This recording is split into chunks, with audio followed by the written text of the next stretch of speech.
What is going on, guys? We are on the Motorfest today, which is the last summit of the entire month here, giving us the Chevrolet Impala Sport. I gotta admit, this car seems to be pretty decent. You'll probably be pretty familiar with it, considering it's in the playlist before. But either way, though, guys, we will have a main summit here focused on racing, with one Cup Car event in there as well. Now, I gotta admit, there is multiple races in this game that will have fueling and also tire wear.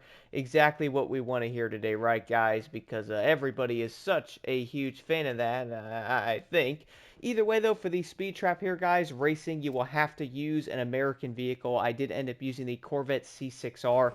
Some of the other cars are probably better, but I got 262 solo, and I don't know if you can really get better than that, to be honest. I'm not going to try to, but you'll be easily pretty much getting that if you are running a pure with also frenetic, guys. Very easy to do there. For the escape, though, you have to use the Dodge Charger Hemi. For this, you pretty much start off, get a little bit of a running start, go back toward the objective, and kind of just follow that road. That's all you really have to do on this one. Toward the end, though, I did end up kind of driving off the road and kind of going as far as I could, but I got 153,000 points. I'm probably going to stick with that. The other event here, guys, obviously, it is a Trackforge race. Very straightforward. Nothing too insane on this one either. I did end up trying some odd pro settings on my Corvette C6R, and to my surprise, it did pretty dang well. But overall, though, this race is pretty easy to do. Got a minute 55, nothing too insane there, and you probably know me pretty well wanting to use some oddball vehicles. Besides that, though, the Cup Car event here, guys, you will have to use the Impala. Nothing too insane with this race either, to be honest. It's fairly easy to do. The biggest thing I could probably say about this race, and if I'm being real, it is probably the AI racer that's with you. Watch out for them, guys. They can easily mess you up so dang easily. It can honestly be pretty dang annoying. But the next event after that, though, is a vehicle loaned. For this, you will have to go around one of the tracks, guys. You will have tire wear and all that stuff. For this race, I would kind of recommend just pitting on the first lap there. That's what I did. I feel like that might end up being the best way to do this one. You probably could do the second lap, but I did end up pretty much pitting my first lap, guys. Getting fuel and the tire wear goes down so dang quick. That is what I would recommend on that one. Honestly, pretty straightforward. But at least I would say that's probably the easiest way to do that one, is pitting first on the first lap there. For the other event, guys, you will probably recognize this one, as we have seen this race so many times in this game. It is a pretty easy race, though. You pretty much do a 3-lap circuit, and again, it is fairly simple to do. Nothing too insane going on in that one. The other race after that, though, guys, you have to use the Charger. Now, this is a 9-lap event. What's kind of weird to me, though, is one thing I discovered. I could be completely losing my mind, but I'm like 95% sure of it. Running iron grip on your vehicle, for me at least, from the testing I have done in this race, it definitely helps your tire wear.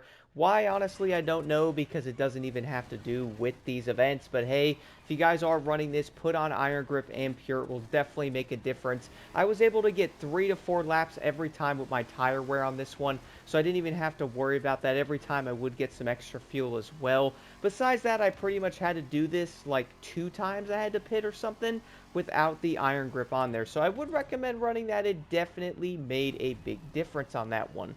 In the next event after that, though, you will have to use the Corvette C3 Fire Edition, guys. This one is in the rain. Luckily, there's no tire grip or anything.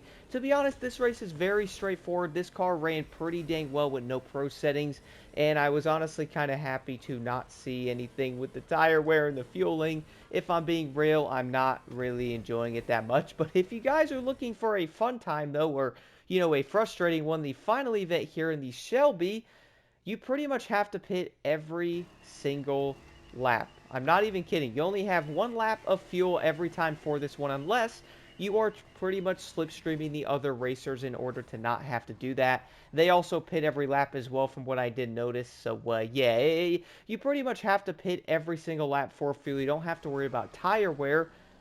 If you are running iron grip, which is something I did again, guys, you do not have to pretty much get any of your tires fixed. But the fueling, though, every single lap, be prepared to pretty much pit. Honestly, it was kind of annoying.